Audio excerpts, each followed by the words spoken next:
Hey everyone, Coffee with Johnny here. Welcome back. Today I wanted to talk to you about an option period and what exactly it means.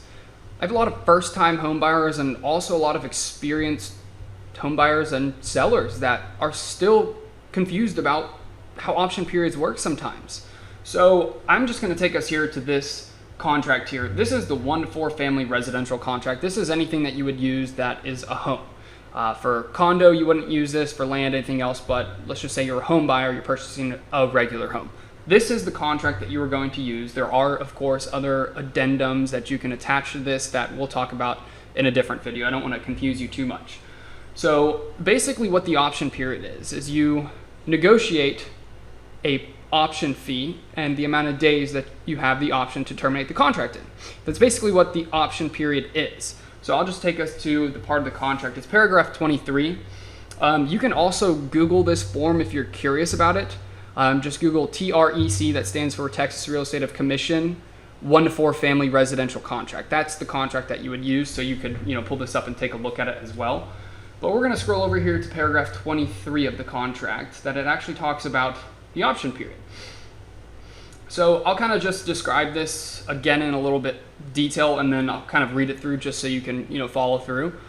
But again, the option period, so let's just say you negotiate on this home that you're purchasing. Let's just say you're the buyer.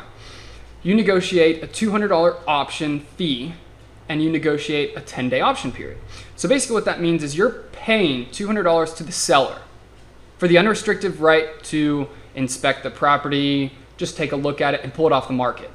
And then you also negotiate 10 days, which means you have 10 days that you can just back out of the contract if, Jane said, hey John, I don't like this house, we're moving to Europe, terminate the contract. Well, that's exactly what it means. You just terminate the contract. After the option period, it's a little bit more difficult to back out of an option period, but you have to back out of it in a different part. But with this option period, your earnest money is protected.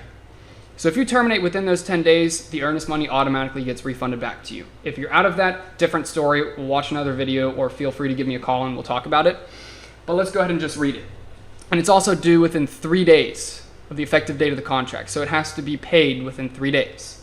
So I'll kind of just read it off. For nominal consideration, the receipt of which is hereby acknowledged by seller and buyer agreement to pay seller, we put in there $200 within 3 days after the effective date of the contract.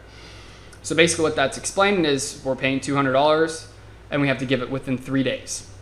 And then it also says seller grants buyer the unrestricted right to terminate this contract by giving notice of termination to seller within, we put in there 10 days, after the effective date of this contract, parentheses, option period. Well, there's your option period.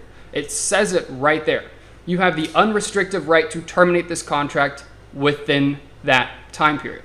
So again, Jane says, I don't like the house, we're moving to Europe. Terminate the contract, you get your earnest money back, and it just disappears. So that's the option period explained. I just kind of wanted to give that to you guys. Feel free to subscribe or click the like button. I'll definitely be posting more videos here, so check it out.